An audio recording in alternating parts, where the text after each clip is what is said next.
Andy Johnson, Minnesota State University. Many people have been writing me saying, Andy, how do you have good discussions?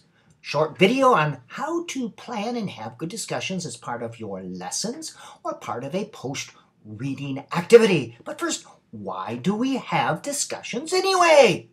They're used to get kids actively or students actively engaged in the learning process so they're not sitting there just passively receiving stuff, to extend and apply some of the concepts you're trying to teach them, get them to apply, to clarify and extend students' thinking, and as a form of formative assessment. Formative assessment, as learning is forming, you're kind of dipsticking to see if they are getting the essence of it. How do you do it? First of all, good discussions are planned. Winging it is for the birds. You must have at least 2 or 3 questions written out in your lesson plan. A good discussion is not about you. It should be as little of you as possible. And a good discussion leader disappears to the greatest extent possible. Remember, discussion is not about you. It's about getting students' ideas. And if it's a hot topic, at the end of the hot topic, students should not know your position on things. We don't create discussions so that you can get your agenda out there. And you always want to have a mix of questions, some low-level questions, but also high-level questions, questions for which you do not know the answers for. A couple of tips: you want to avoid yes, no, right, wrong questions, all right? These elicit a one-word response.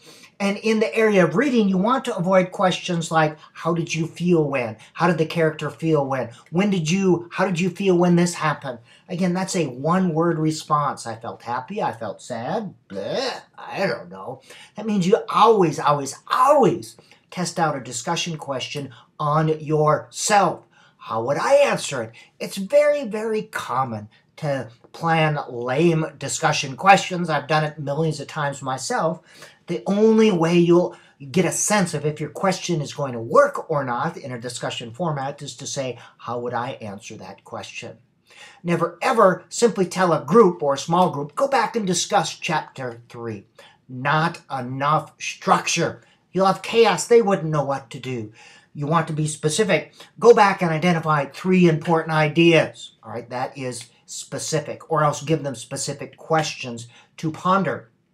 And in a lesson plan, never, ever, ever, ever simply write discuss or discussion in your lesson plan without including at least 3 questions. As you're leading a discussion, remember, it takes a little guts to, students are putting themselves out to respond to a question, so you need to affirm all student responses, even silly ones. All right, interesting. Oh, there's an idea I hadn't thought about. You do not want to punish students for participating in a class discussion. In your lesson plan, your question should look like that. Cue and write your lesson plan exactly exactly like that. Use Bloom's Taxonomy, and I'm going to show you that in a minute. You want to have a mix of high and low-level questions, and we can use Bloom's Taxonomy, the action words, which I'll show you in just a minute, both for planning questions and activities. And here's Bloom's Taxonomy. We want to have some low-level burp-it-up questions, but then we want to get up here as well a mix, questions for which we do not know the answer, or some higher-level questions. Here are the action words. You can stop this or you can view another one of my videos. These give you great ideas for planning questions for your discussion. They are higher level questions. A mix, lower level, higher level. You want to avoid Ayari. This is where the teacher initiates, students respond, and the teacher evaluates. Don't do that. If you look at the movie Ferris Bueller's Day Off, that's the way that guy, Ben Stein, had his discussion. This is an example. Children, what's the capital of Wisconsin? That's initiate. The students respond, Eau Claire. The teacher evaluates. No. Milwaukee. No. Madison. Right. All right. That's not a discussion. That's an interrogation. That's an IRE. Teacher initiates, students respond, and the teacher evaluates. Don't do that. That is a very, very bad. That puts the teacher in a position of power. That's not good. Also, you want to have wait time, the time between asking a question and calling on a respondent. Why do you think this is a good idea? Mentally count to 5 or 7. Younger children need more time, especially with complex questions. So if you ask a complex question, what's the meaning of life? Sam, quick, quick, quick. They need time to process. So some tips for giving children time to process answer: have them write down their ideas on thinking paper first, and then you'll call on them. Preview the question.